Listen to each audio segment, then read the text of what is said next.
Hello students of class 11, welcome to the online tutorial classes for Vidya Bhavan High Secondary School. I am Megha ma'am and this video is for class 11 nutrition. The chapter that I will continue today is the protein and this video is part 8. In the previous video I discussed about the deficiency or the excess in detail, and in the last video I started with this deficiency part, and I have already discussed the PEM, what is PEM and what is the definition of the PEM, what is the causes of the PEM, and along with the kwashiorkor and marasmus in detail. In today I will talk about the marasmic kwashiorkor. Okay, so here from the name you can understand that here the symptoms of the marasmus as well as kwashiorkor can be seen in together. Okay, so this can be seen in only these people who are excessive lacking in their protein components. Okay, the children exhibit with a mixture of these features, both marasmus and kwashiorkor. Okay, the India, this is related to this PEM. Among the people who have the PEM, this marasmic kwashiorkor is very common. Okay, first from this kwashiorkor it started, then the marasmus came, and sometimes after that, if it is continued, then the both symptoms of the marasmus and kwashiorkor can be seen together. It is called the marasmic kwashiorkor.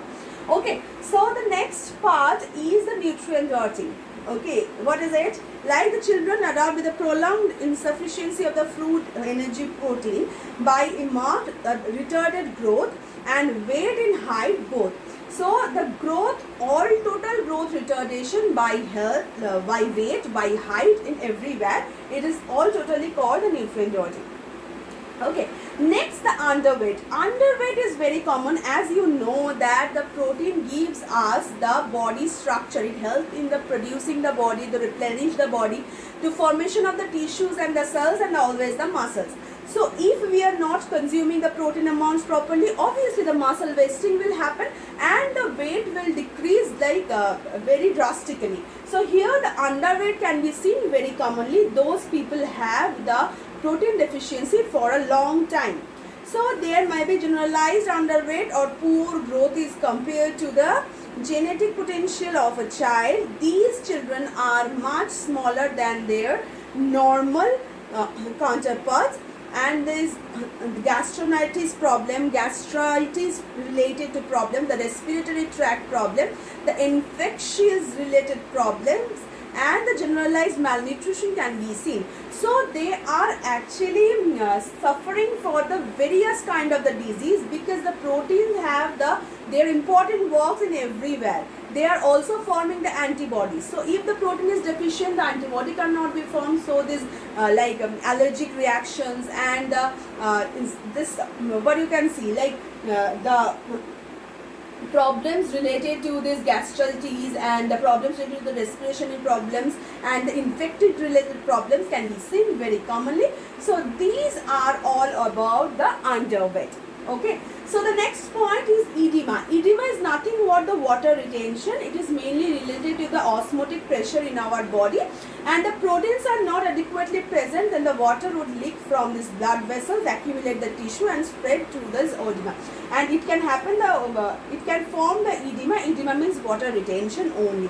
Okay, the next is improper pH balance, as protein act as the both positive and negative ion like cation and anion, and it also work as a buffer. It forming the buffering reactions. So if there is deficiency of the protein, then the pH balance will disrupt. Okay, the normal blood pH is 7.4. The protein molecules contain acidic as well as basic group and regulate the pH balance of our body. Thus protein act as a buffer and help in the regulation of the various body functions that may be affected by the fluctuations of the pH. So if the protein amount is not present sufficiently, then the fluctuations of the pH can be seen.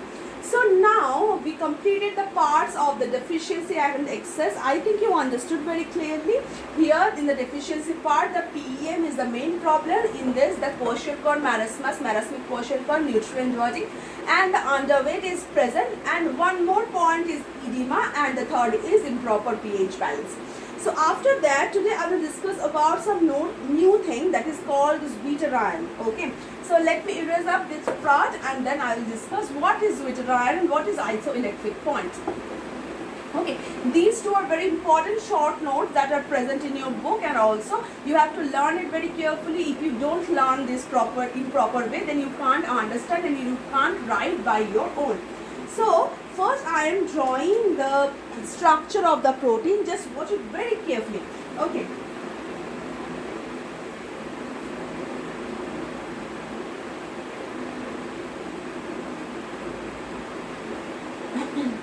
Here you can see the lone pair of electron are present. Okay, so here one H is also present, and it is forming, if the H goes out, then it can be negative and the upper part will be positive, because it is taking the H from this. See, from the COOH, one H goes to this NH2 and it is forming the NH3. It is now the positive because it have one electron more, and lower part the hydrogen. So here it is double charge. As you can see here, one positive charge is also present, one negative charge is also present. This thing is called zwitterion. Okay, so what is the definition of the zwitterion? Let me tell you. Amino acids having a basic group and then an acidic carboxyl group in their molecule. One basic and acidic carboxylic group. Two groups are present in one molecule. This is called the zwitterion. These two can interact from intermolecular salt, and this intermolecular salt is called the zwitterion. This is the salt, in the salt this is the present, and this salt is called a zwitterion.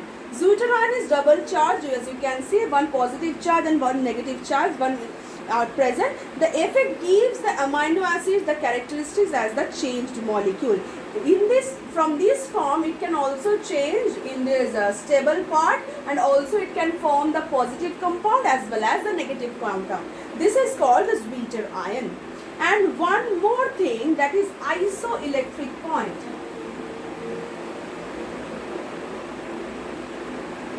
Isoelectric point.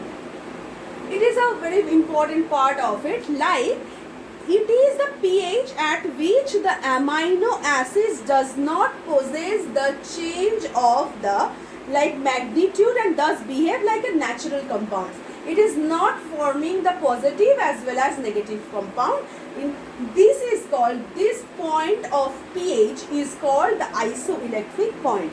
Okay, at isoelectric pH, an amino acid can be precipitated. If it is in the neutral part, then it is easily can be precipitated and denatured also, isolated also.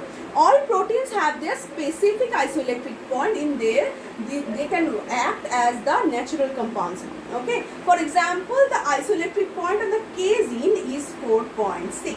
Okay, so these are two very important parts of the protein, like the isoelectric point and zwitterion.